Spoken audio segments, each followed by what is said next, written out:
Dios o cómo nos expresa la palabra de Dios a través de esta carta de Pedro, que debería ser el matrimonio cristiano. Debe ser como un huerto de riego, debe ser como un jardín de paz, un lugar donde hay crecimiento y mucho fruto. Eso es lo que debería ser el matrimonio. Y la mujer cristiana debe buscar atraer a su marido con la belleza inagotable de la sumisión.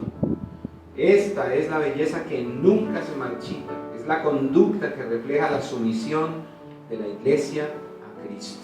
Así como el hombre es demandado por el Señor en tratar a su esposa, en amar a su esposa como Cristo amó a la iglesia y como Cristo sirvió a la iglesia y se entregó a sí mismo por ella, la esposa es demandada por Dios en relacionarse con su esposo, en tratar a su esposo con respeto, con sumisión, porque esa es también la conducta que la iglesia debe asumir cuando se relaciona con Cristo. Por ejemplo, miramos una vez más 1 Pedro 3:1, dice: asimismo vosotras mujeres estad sujetas. Esa es la expresión clave en este texto, en el verso 1. Estad sujetas a vuestros maridos, de modo que si algunos de ellos son desobedientes a la palabra, puedan ser ganados sin palabra alguna por la conducta de sus mujeres. Este es el único lugar en la palabra de Dios, este es el único lugar en la Biblia donde alguien puede ganar a otro para Cristo sin predicarle el evangelio con palabras. Este es el único lugar donde usted puede encontrar una instrucción de presentar el evangelio con el testimonio. Como muchos dicen, no, pero es que lo que convence al perdido es el testimonio. Eso no es cierto, porque la ordenanza bíblica en cuanto al evangelio es a la proclamación del evangelio. El evangelio debe ser proclamado, pero este es el único lugar en la Biblia donde alguien puede ganar a otro para Cristo solo por el testimonio. En el caso del matrimonio, ¿quién lo debe hacer? La esposa. Dice: asimismo vosotras mujeres estad sujetas a vuestros maridos, de modo que si algunos de ellos son desobedientes a la palabra, puedan ser ganados, ¿cómo? Sin palabra alguna. ¿Por la qué? Por la conducta de sus mujeres. Así que una mujer no sumisa a su esposo es una mujer que tampoco es sumisa a Cristo. Una mujer que no es sumisa a su esposo es una mujer que menosprecia la autoridad. De manera que esta mujer o esta clase de mujer no estará muy dispuesta a someterse tampoco a la iglesia local. Las mujeres no sumisas son proclives a manipular a sus esposos para que ellos tampoco sean sujetos a Cristo y a la iglesia local. Cuando Pedro está hablando de sujeción a la autoridad del esposo, está hablando dentro del marco cristiano. Es una cosa para entender y aclarar. Cuando Pedro está hablando aquí en esta primera carta, en el capítulo 3, de la sujeción al varón, de la sujeción de la esposa a su esposo, está hablando dentro del marco cristiano, y se supone que en este caso no debe haber abuso de autoridad. Por eso aclaro esto, porque puede alguien pensar, pero ¿cómo es que la Biblia dice que yo me tengo que sujetar a mi esposo si mi esposo es un abusador de autoridad? Entonces el mandamiento en este caso para la mujer es someterse. Y sin embargo, si este esposo es desobediente, es decir, si un esposo, a pesar de ser cristiano, se conduce de una manera impía como un hombre no salvo o no regenerado, entonces la instrucción de Pedro para la mujer es la misma, es que ella debe ganar a su esposo desobediente con su conducta, con su sujeción a Dios, con su sumisión a Cristo y a la palabra de Dios. En ese caso, es la conducta obediente y sumisa de la mujer hacia Dios y hacia su palabra, es su testimonio lo que convencerá o lo que podrá ganar a su esposo. Y dicho de otra manera, es la conducta obediente de una mujer, la conducta piadosa de una mujer es incontrovertible para un esposo. Un esposo desobediente no podrá contradecir la obediencia de su esposa. Todo lo contrario. Ese testimonio de obediencia y sumisión a Dios, a Cristo y a la palabra de Dios es más poderoso que 1000 palabras que una mujer pueda decirle a su esposo para tratar de ganarlo para Cristo o de traerlo al arrepentimiento. Entonces, si una esposa ha puesto su fe en Cristo, entonces su conducta comenzará a cambiar. Y su marido tarde o temprano le preguntará al respecto, o saldrá a flote el tema de sus conversaciones. Para una esposa cristiana, permitir que su esposo vea el Evangelio trabajando en su propia vida, magnificando su belleza interior, es más poderoso que 1000 palabras. Y mire lo que dice Pedro, en versículos 3 y 4, capítulo 3 de Primera de Pedro. Dice, y que vuestro adorno no sea, ¿cómo? Externo.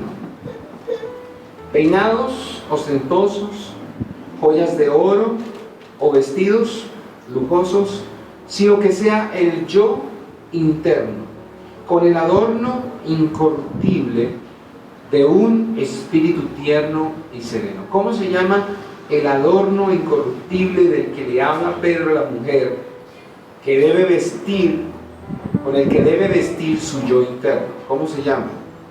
Se llama el espíritu tierno y sereno, que dice, lo cual es precioso delante de Dios. Y aquí está el gran hueco, el gran vacío en el corazón de la mujer. Es el vacío de la ternura y de la serenidad, el vacío de la dulzura y la apacibilidad, el vacío de la humildad y de la tranquilidad. Esta es una de las carencias más grandes de la mujer. Y es precisamente eso lo que llamamos, o lo que llaman los teólogos, la belleza que nunca se marchita, como lo dice el pastor MacArthur. Para él, esta es la belleza que nunca se marchita, un espíritu tierno y sereno en el corazón de la mujer. No una actitud mandona e impositiva, como se puede percibir Cristo. Cristo mismo trajo a este reino, a este mundo, su reino. Cristo nos anunció, cuando Él comenzó a predicar, Él anunció que el reino de los cielos se había acercado. Cristo mismo traía un reino para establecerlo, para inaugurarlo. Pero el reino que Jesús trajo a este mundo no era un reino de opresión o fuerza militar. El espíritu de Jesús era un espíritu apacible. Y a esto se le llama una paz inquietante. Usted puede haber conocido quizá a una persona en medio de una circunstancia adversa, en medio de una circunstancia difícil. Usted puede haber visto a una persona reaccionar con una paz que usted dice, ¿cómo es posible que esta persona reaccione con esta tranquilidad? Y no me refiero a una persona que ha hecho algo terrible, que se comporta con una frialdad cínica. Estamos hablando de personas que en medio de circunstancias difíciles, adversas, un accidente, una tragedia, reaccionan con tranquilidad. ¿Se ha visto eso? Quizá lo ha visto en películas o conoce testimonios de personas que reaccionaron así. Cuando hablamos de un espíritu apacible, estamos hablando de paz inquietante. Es esa actitud que uno dice, wow, yo quisiera hacer eso, yo quisiera poder tener esa capacidad de reaccionar tan tranquilamente frente a las circunstancias adversas o inesperadas. Entonces, cuando hablamos de esta paz, de esta tranquilidad, de este espíritu tierno y sereno, estamos hablando del carácter de Cristo, del carácter de Jesús, de la paz que tenía Jesús en su corazón en medio de la tormenta. Era una paz inquietante. A él no lo movía nada. Él no se descomponía por nada. Eso es una paz que es opuesta al ruido de la guerra y significa tener una presencia calmada, particularmente cuando una situación se presta para hacer de esa situación una guerra.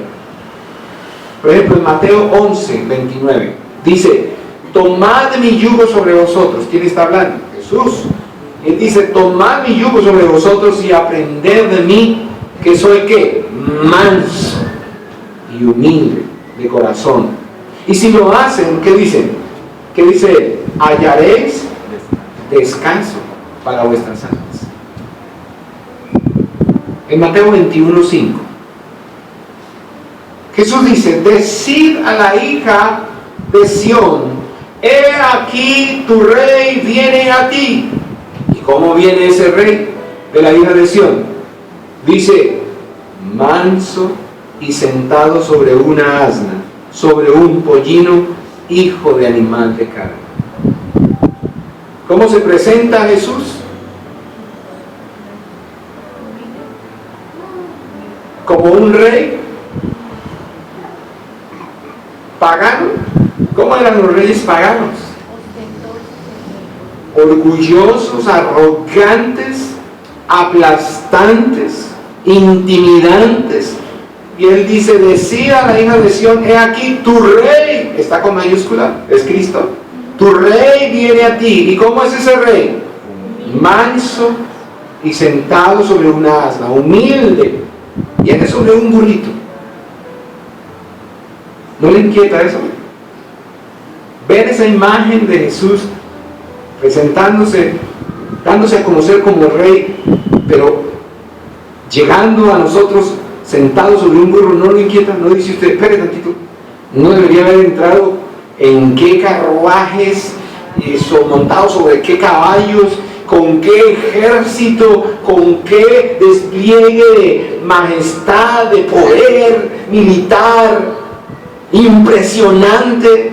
No, este viene sobre un burro. Y así debemos entrarle a todas las circunstancias en el matrimonio, sentados sobre el burrito. Nos falta el burro.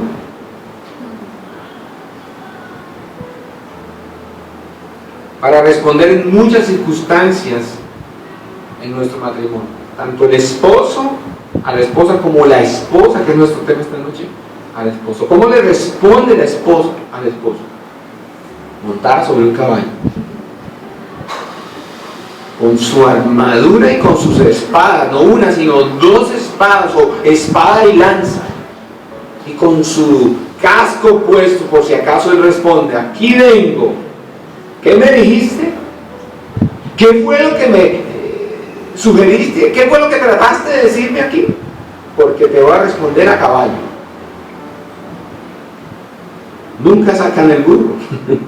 Esta clase de esposa gotera, esposa contenciosa, esposa gritona, esposa regañona, siempre está montada a caballo. Manso significa lo siguiente: manso significa perseguir con calma la paz cuando otros buscan hacer la guerra. Manso significa perseguir con calma la paz cuando otros buscan la guerra. Pero la mujer que no teme a Dios, ¿qué hace? Es cantaletosa antes, durante y después. Ella no. Sí. No es histérica, por ahí dicen no es histérica, es histórica, entonces es todo el tiempo. Bueno, por eso es hermosa para Dios la sumisión de la mujer, porque es una demostración de que ella confía en el Señor y espera en el Señor. Mire como lo dice, otra vez repito lo que dice el texto al principio del versículo 5, solo el principio, dice: porque así también se adornaban en otro tiempo las santas mujeres que ¿qué? Que esperaban. No era un me sujeto porque toca, me sujeto porque no tengo otra opción. No, me sujeto porque es la manera en que yo estoy esperando en Dios y confiando no estoy esperando en ti. Sería el error más graso, más grave, que usted dijera, yo lo hago porque es que yo confío en él, yo le tengo fe a mi esposo. ¡Qué cosa tan horrible! No, yo lo hago porque Dios lo dice, y porque cuando hago lo que Dios dice, Dios me bendice. Por eso lo hago. Porque si me pongo a esperar en él o a confiar en él, pues voy a llorar mucho. ¿Sí o no? Ahora, si una esposa cristiana hoy se somete a su esposo, está demostrando que ha puesto su esperanza en Dios y que teme a Dios por encima de todo. Por lo tanto, esa mujer viene a ser como una hija de Sara.